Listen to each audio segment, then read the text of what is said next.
This is the Lone Crater YouTube. We hope this video helps.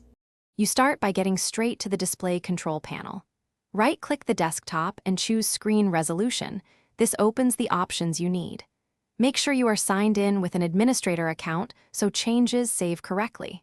Verify the monitor model and cable type now, because drivers and signal limits affect available resolutions. Once the dialog is open, check the current resolution number, write it down, and make a note of native resolution from the monitor label or manual. Now you change and test settings. In Screen Resolution, pick the suggested or native resolution from the drop-down, click Apply, then keep if it looks correct. This prevents temporary changes from reverting. If desired options are missing, open Device Manager, expand Display Adapters, right-click the GPU and update driver or uninstall, then reinstall to force detection.